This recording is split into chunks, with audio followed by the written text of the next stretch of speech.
भोजपुरी में शादी का झांसा देकर 5 साल किया शारीरिक शोषण, मना करने पर देता था जान से मारने की धमकी। पीड़िता ने की न्याय की मांग। मामले की गंभीरता को लेकर जांच में जुटी पुलिस।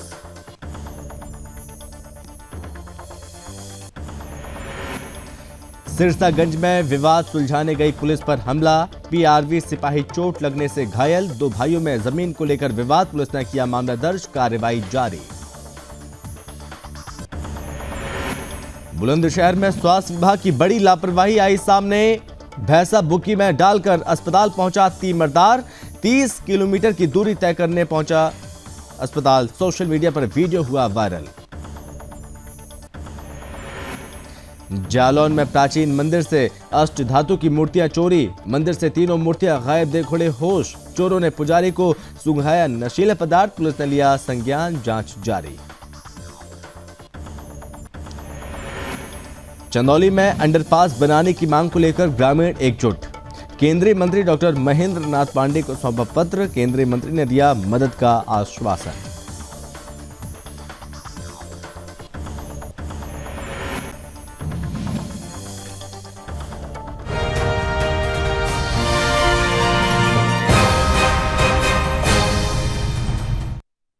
नमस्कार, बहुत स्वागत है आप सभी का आपका राज्य आपकी खबर में। मैं हूं आपके साथ संभव गुप्ता।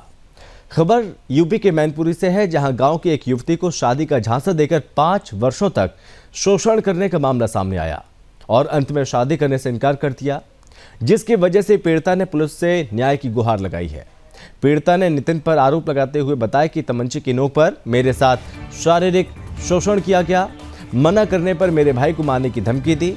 जबरन मेरे साथ शारीरिक शोषण करता रहा और ये कहता था कि हम तुमसे शादी कर लेंगे। और जब मेरे पेट में बच्चा आ गया तो मुझे नितिन और उनके पिता ने बच्चे को मारने की दवा खिला दी। उसके बाद गुड़गांव में एक कमरे में बंद कर दिया और जान से मारने का प्लान किया। पीड़िता का कहना है कि अब जिंदगी बर्बाद नजर आ रही है। वहीं पीड़िता ने अपनी माता के साथ जाकर इस बात की शिकायत पुलिस में की, जिसकी पुलिस ने गंभीरता से लेकर पीड़िता को पूरा आश्वासन दिया और जांच शुरू कर दी।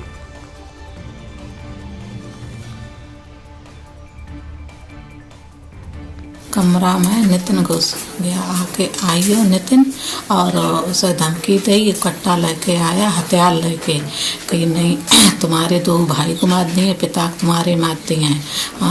उन्हें बाकी साथ में गलत किया और फिर लेके गया दिल्ली। और दिल्ली गर्भवती हो गई और फिर उसे मारा।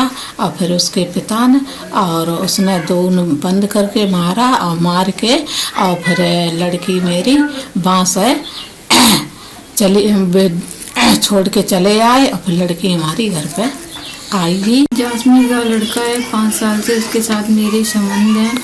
उसने मुझे शादी का झांसा दे रखा है और मेरे साथ यहाँ घर के बाहर कमरे में तमंचा लगा के आता था, शारीरिक संबंध बनाए मेरे साथ। मैंने उसको मना किया ये सब, वो माना नहीं। ये बोला अगर तू मेरे साथ शारीरिक संबंध नहीं बनाएगी तो मैं तेरे भाइयों को मार दूंगा। उसके बाद मुझे झांसा देकर और पिस्टल की दम पे मुझे गुड़गांव और बिलासपुर लेकर चला गया। मुझे 1 साल तक वहाँ पे शारीरिक शोषण किया मेरे साथ। उसके जब मैं गर्भवती हो गई तो उसके पिता ने बोला कि पिता और नितिन ने मुझे।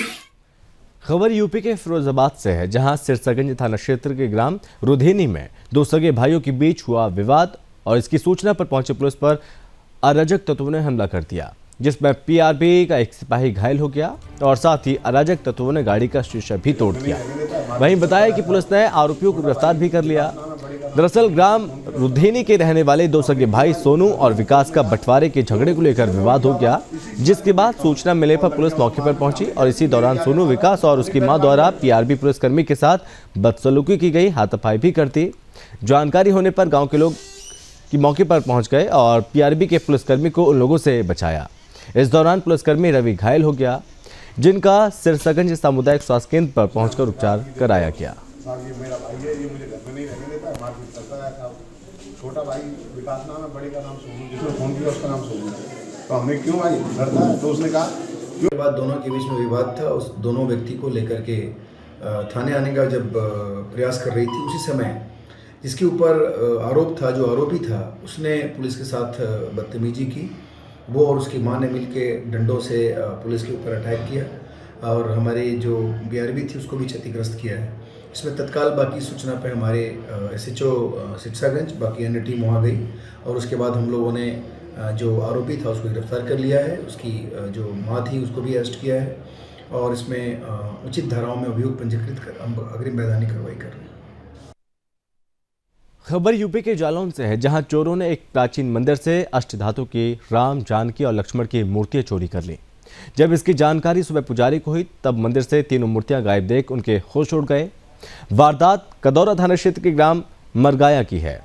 आपको बता दें कि वहां तपसी जी के नाम से राम जानकी और लक्ष्मण का प्राचीन मंदिर था, जहां पर राम, जानकी और लक्ष्मण की अष्टधातु की मूर्तियां स्थापित थी। चोरों ने पुजारी को नशीला पदार्थ सूंघाकर बेहोश कर दिया और मंदिर में रखी प्राचीन अष्टधातु की मूर्तियां चोरी कर ली। पुजारी ने बताया कि कई दिनों से मंदिर के आसपास कुछ अनजान लोग आ रहे थे। अनुमान है कि उन्हीं ने चोरी की वारदात को अंजाम दिया। ग्रामीण और पुजारी के अनुसार मूर्तियां अष्टधातु की हैं, जिनकी कीमत का आकलन अभी नहीं किया जा सकता। फिलहाल मामले की जांच की जा रही है। देखिए, ये जो आज प्रेस कॉन्फ्रेंस की जा रही है, इसमें कुल 4 अभियुक्तों को गिरफ्तार किया गया है और ये थाना कदौरा में जो एक मरगाया गांव में चोरी हुई थी, मूर्ति की चोरी हुई थी, उसी के संबंध में प्रेस कॉन्फ्रेंस बुलाई गई है। इसमें वादी श्री गोविंद सिंह पुत्र सुगर सिंह निवासी ग्राम भीड़ी खुर्द थाना कदौरा जनपद जालौन के द्वारा सूचना दी गई थी। 29 तारीख को मंदिर से राम जानकी मंदिर ग्राम मरगाया से कुछ मूर्तियां चोरी हो गई हैं और इसी संबंध में थाना कदौरा पर क्राइम नंबर 180/22, 457, 380 IPC की धाराओं में पंजीकृत किया गया था। उसके बाद SOG और सर्विलांस की टीम ने काफ़ी अच्छा गुडवर्क किया है और ये पूरी घटना को वर्कआउट किया गया है। खबर यूपी के चंदौली से है, जहां नेशनल हाईवे पर अंडरपास बनाने की मांग को लेकर ग्रामीणों का लगातार प्रदर्शन जारी है। ग्रामीणों ने सुदर्शन न्यूज चैनल की टीम को बताया कि गांव के समीप अंडरपास नहीं होने से किसानों, छात्रों को काफी परेशानियों से जूझना पड़ता है। गांव में हाईवे की पटरी लांघकर छात्राओं को विद्यालय पहुंचना पड़ता है, जो जोखिम भरा कदम है। इसलिए अंडरपास आवश्यक है और आपको बता दें कि जनपद के जनप्रतिनिधियों द्वारा भी ग्रामीणों के इस मांग को जायज बताया गया। इस मुद्दे को लेकर केंद्रीय मंत्री और स्थानीय सांसद डॉक्टर महेंद्र नाथ पांडे के आगमन के मद्देनजर ग्रामीणों का जत्था हाईवे पर बड़ी संख्या में केंद्रीय मंत्री के पास पहुंचा और इस बीच यहां पर आपको बता दें कि ग्रामीणों के इंतजार की बात पता चली तो उन्होंने तत्काल गेस्ट हाउस बुलाकर ग्रामीणों को प्रतिनिधित्व कर रहे लोगों से मिलकर पत्रक लिया और मदद का आश्वासन भी दिया।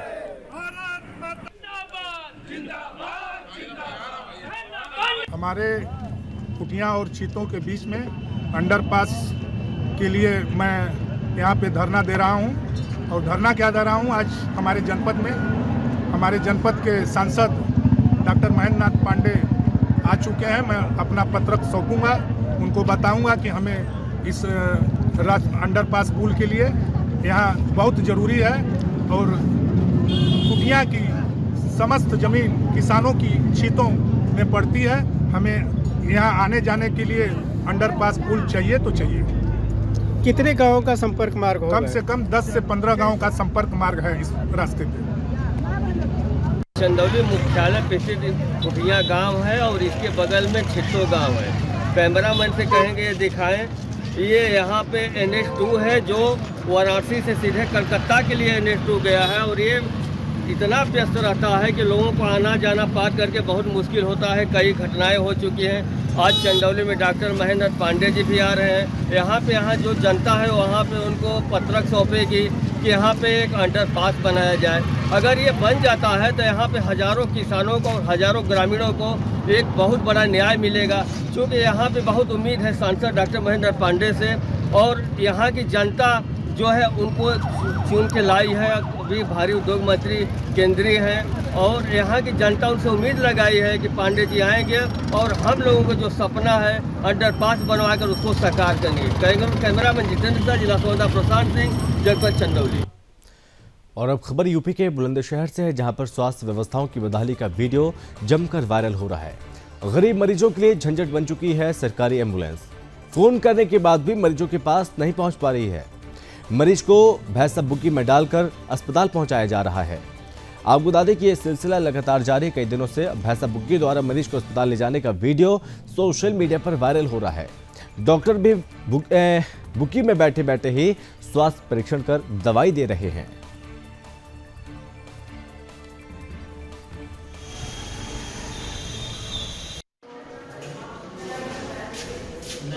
वीडियो मैंने अभी उसको देखा है, भैंसा बुग्गी पे कोई मरीज है, लेकिन जहाँ तक मैं कहना चाहूँगा इसमें कि 108 सुविधा और 102 भी सुविधा जनपद में है। करीब 81 गाड़ियाँ हैं हमारे पास, 81 गाड़ियाँ हैं जिनको अगर कॉल करते हैं तो मरीज़ को लाने के लिए वो पहुँचती हैं 10 मिनट के अंदर या 10 से 15 मिनट के अंदर जो उनका निर्धारित समय है। अब ये पूछा जाएगा उनसे 108 वालों से कि भी क्या परिस्थिति रही कि जो मरीज को ये वाहन उपलब्ध नहीं हुआ और उसको बुग्गी पर लेकर के आना पड़ा, और जहाँ से वो आया है वो जिला अस्पताल से पता किया जाएगा कि कौन से गांव से आया है। खबर यूपी के सोनभद्र से, जहां ठंड से बचाव के लिए गरीब और असहाय लोगों को कंबल व गर्म कपड़ों का वितरण किया गया। कंबल व गर्म कपड़े पाकर आदिवासी क्षेत्र के लोग काफी खुश दिखे। वहीं पुलिस उप महानिरीक्षक ने स्थानीय लोगों से वार्ता करते हुए उनकी मूलभूत समस्याओं के बारे में जानकारी लेकर उनका हर संभव निराकरण कराए जाने का भरोसा दिलाया। वहीं डीआईजी ने लोगों से अपील की कि भयमुक्त होकर मुख्य धारा में रहकर पुलिस और प्रशासन का सहयोग करें और साथ ही स्थानीय पुलिस को भी जनता से मृदुल व्यवहार रखते हुए उनकी समस्याओं का विधिक रूप से निस्तारण करने का निर्देश अधिकारियों को दें।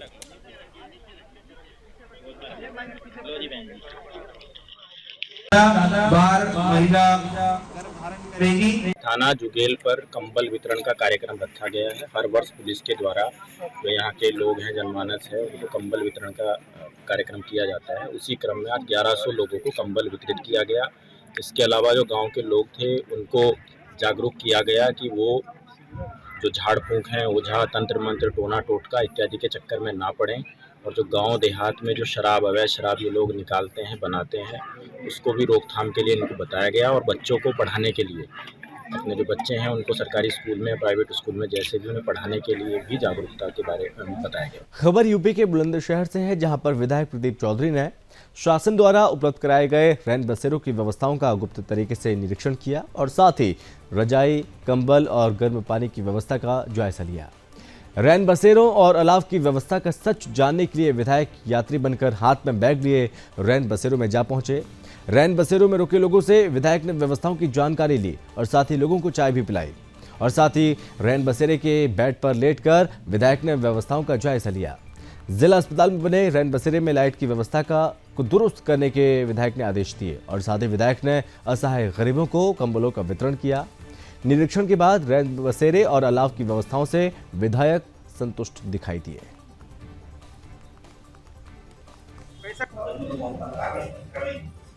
आज यात्री बन के मैं रैन बसेरों में गया। सभी जगह रैन बसेरों में बहुत ही अच्छी व्यवस्थाएं मिली। सभी अनेक प्रदेशों से आए लोग, हरियाणा, राजस्थान, पंजाब के सब लोग मिले, सबसे बात हुई, सभी संतुष्ट है। सभी कंबल और जो अलाव जलने की व्यवस्था थी।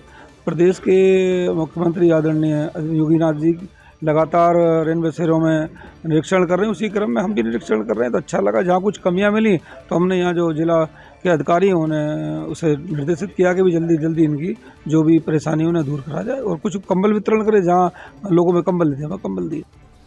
खबर यूपी के सोनभद्र से है, जहां भारतीय जनता पार्टी अनुसूचित मोर्चा द्वारा प्रदेश में लगभग 2 महीने से बस्ती संपर्क अभियान चलाया गया था, जिसमें काशी क्षेत्र के क्षेत्रीय अध्यक्ष अजीत रावत को लगभग 7,560 बस्तियों में ये अभियान चलाया गया था।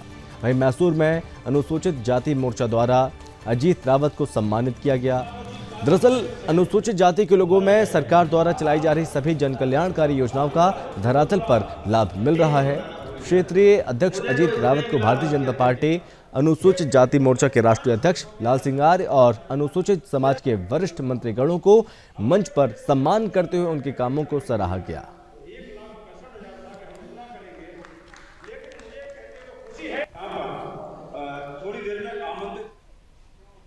खबर यूपी के झांसी से, जहां आंगनवाड़ी कार्यकर्ता के पति द्वारा राशन बेचने का वीडियो वायरल हुआ। इसके बाद बाल विकास परियोजनाओं के अधिकारी ने आंगनवाड़ी कार्यकर्ता के खिलाफ कड़ी कार्रवाई की। अधिकारी ने कार्रवाई करते हुए आंगनवाड़ी कार्यकर्ता का 6 माह का वेतन रोक दिया। इसके साथ ही अगले आदेश तक आंगनवाड़ी का राशन दूसरे केंद्र पर दूसरे कार्यकर्ताओं द्वारा बांटा जाएगा। हालांकि इस मामले में विभाग की कार्रवाई संतोषजनक नहीं है, तो वहीं विभाग मामले को रफा दफा करता हुआ भी नजर आ रहा है। कुछ नहीं बांटना, वो कबे का रंगली भी नहीं बांटा। वीडियो मुझे मिला था, ग्राम सभा रसोई का था, आंगनवाड़ी कार्यकर्ती का नाम था रजनी गुप्ता, जिसमें ये प्रकरण सामने आया था कि उनके हस्बैंड के द्वारा राशन का कुछ हेरा फेरी की जा रही थी। उसमें वो स्वीकार भी कर रहे हैं अपनी गलती।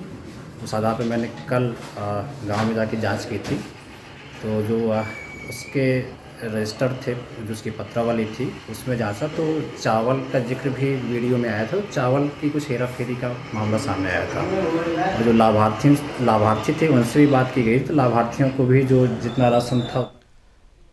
बिहार के मोतिहारी में बिहार गृह रक्षा वाहिनी प्रशिक्षण केंद्र में बुनियादी प्रशिक्षण प्राप्त कर रहे नव नामांकित 305 गृह रक्षकों का पुलिस केंद्र स्थित पारण परेड कार्यक्रम का आयोजन किया गया। इस कार्यक्रम में तमाम आला अधिकारी मौजूद रहे।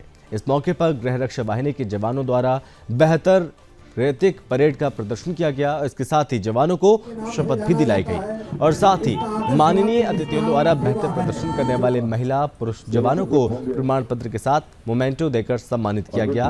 वहीं मंच संचालन प्रोफेसर अरुण कुमार मिश्र के द्वारा किया गया। उन्होंने जवानों के हौसले को बढ़ाया। आपको बता दें कि बिहार गृह रक्षा वाहिनी बैंड बिहटा के द्वारा राष्ट्रीय धुन बजाकर सभी दर्शकों का मन मोह लिया।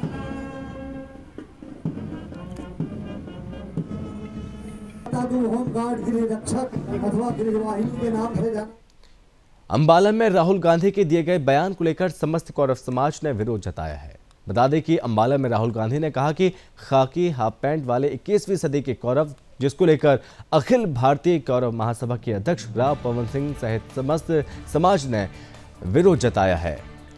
साथ ही कहा कि राहुल गांधी पहले कौरव समाज का इतिहास अच्छे से पढ़ें और इसी दौरान उन्होंने क्या कुछ कहा, आप वो सुनिए। हमारे साथ हैं अखिल भारतीय कौरव महासभा के सम्मानीय अध्यक्ष राव पवन सिंह जी।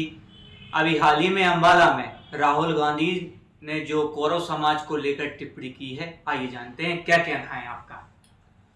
राहुल गांधी जी ने जो टिप्पणी की है वह बहुत गलत है, निंदनीय है।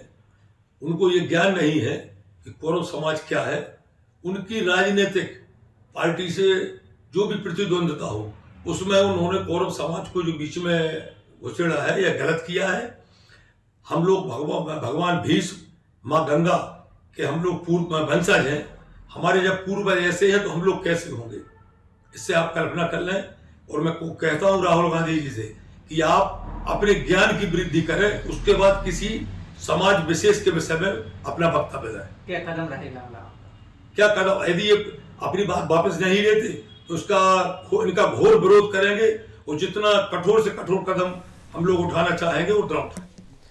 मध्य प्रदेश के टीकमगढ़ में थाना कोतवाली पुलिस द्वारा चोरी किए गए सोने के हार सहित चोर तथा खरीदने वालों को गिरफ्तार कर खुलासा किया गया। बता दें कि थाना कोतवाली में पीड़ित ने रिपोर्ट की थी कि इसके द्वारा अपनी पत्नी के लिए सोने का हार खरीदा था। वहीं पत्नी की तबीयत खराब होने से अस्पताल में इलाज के लिए गया था और बैग से हार चोरी हो गया। वहीं सूचना पर आरोपी को गिरफ्तार कर लिया गया। जब इस मामले को लेकर पूछताछ की गई, जिसमें आरोपी ने चोरी करना स्वीकार किया, वहीं दोनों आरोपियों को न्यायालय के समक्ष पेश किया गया और आगे की कार्रवाई जारी है।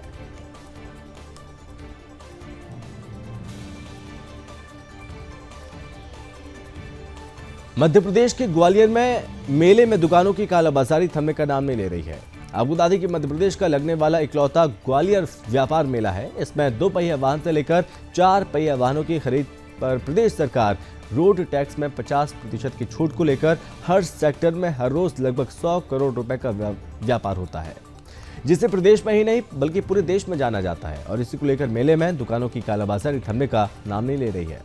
इसमें व्यापारी से लेकर प्राधिकार के कर्मचारी शामिल हैं, जो मनमाने ढंग से दुकान का आवंटन कर मोटी रकम ले रहे हैं। जिम्मेदारों की नजरों के सामने सब कुछ हो रहा है।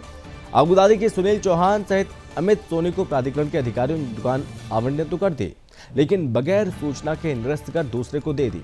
और इसी को लेकर सुदर्शन न्यूज की टीम ने प्राधिकरण के सीईओ निरंजन श्रीवास्तव से बातचीत की तो उन्होंने मामला संज्ञान में न होने की बात कही है।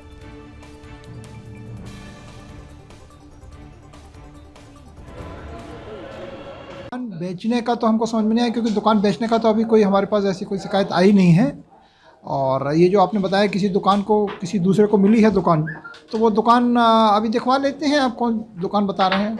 आपसे चर्चा होने के बाद आपके सामने ही दिखवा लेते हैं कौन सी ऐसी दुकान है और जो उसको न मिल के किसी दूसरे को मिली है। पिछले 1 तारीख को जमा किया था आवेदन मैंने, तो उसके बाद मेरा लिस्ट में नाम भी आ गया था, लेकिन मुझे दुकान आवंटित नहीं हुई अभी तक, मिली नहीं है और वो दुकान किसी और को दे दी गई है। ऐसा क्यों? सर मालूम नहीं, बोल रहे थे आपने पैसा जमा नहीं किया है, हमको कोई जानकारी थी नहीं इस समय। सर पवार साहब ने बोला कि आपकी दुकान है नहीं, हो तो चली गई।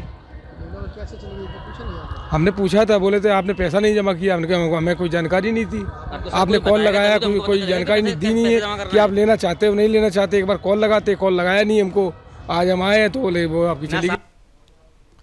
उत्तराखंड के सितारगंज में पुलिस प्रशासन को बड़ी कामयाबी हाथ लगी है। आबूदादी के सितारगंज में एसडीएम तुषार सैनी की कई दिनों से कार से रेकी कर रहे युवक को पुलिस ने गिरफ्तार कर लिया।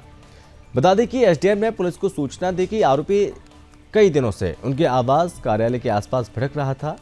एसडीएम तुषार सैनी ने बताया कि कुछ दिनों से कार सवार संदिग्ध उनके सरकारी आवास कार्यालय के आसपास उनकी रेकी कर रहा था और साथ ही आरोपित की हरकतों से एसडीएम तुषार सैनी घबरा गए। उन्होंने कई दिनों से रेकी कर रहे युवक को पीछे आते देख पुलिस को सूचित कर दिया। पुलिस ने आरोपित युवक को हिरासत में लिया। पुलिस आरोपित से रेकी करने का मकसद जानने के लिए पूछताछ कर रही है। वहीं आरोपी के मोबाइल नंबरों में खनन कार्यों से संबंधित डिटेल्स मिले हैं। फिलहाल मामले में आरोपी से पूछताछ जारी है।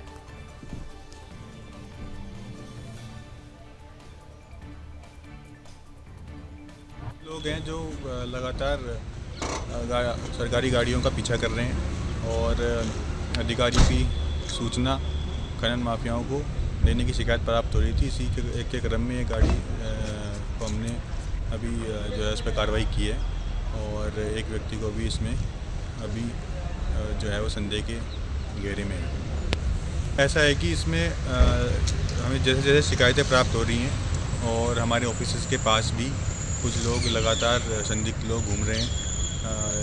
जो भी इस तरह के कार्य में लिप्त पाया जाएगा उसके खिलाफ कार्रवाई की जाएगी।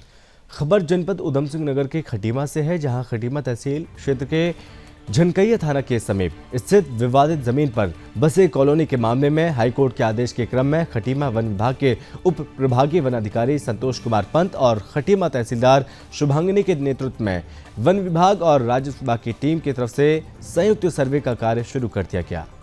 बता दें कि पूर्व में बगुलिया गांव के एक व्यक्ति निर्मल सिंह की तरफ से कश्मीर सिंह पर वन विभाग की जमीन पर अतिक्रमण करके अवैध रूप से विक्रय कर कॉलोनी बसाने का आरोप लगाते हुए हाईकोर्ट में याचिका दायर की गई थी, जिस संदर्भ में माननीय हाईकोर्ट ने संयुक्त सर्वे का आदेश जारी किया था और जिसके क्रम में वन विभाग और राजस्व विभाग की टीम ने मौके पर पहुंचकर संयुक्त रूप से मौका मुआयना किया। वहीं खटीमा तहसीलदार शुभांगिनी ने बताया कि एक व्यक्ति द्वारा वन विभाग की जमीन पर अवैध रूप से अतिक्रमण की शिकायत की गई थी और जिस पर उच्च न्यायालय की तरफ से संयुक्त निरीक्षण का आदेश दिया गया था। इसी क्रम में वन विभाग और राजस्व विभाग द्वारा संयुक्त सर्वे किया जा रहा है।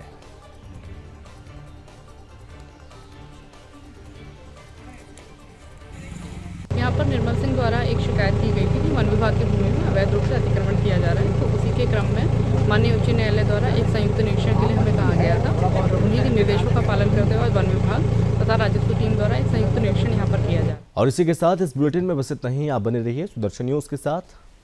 जय हिंद।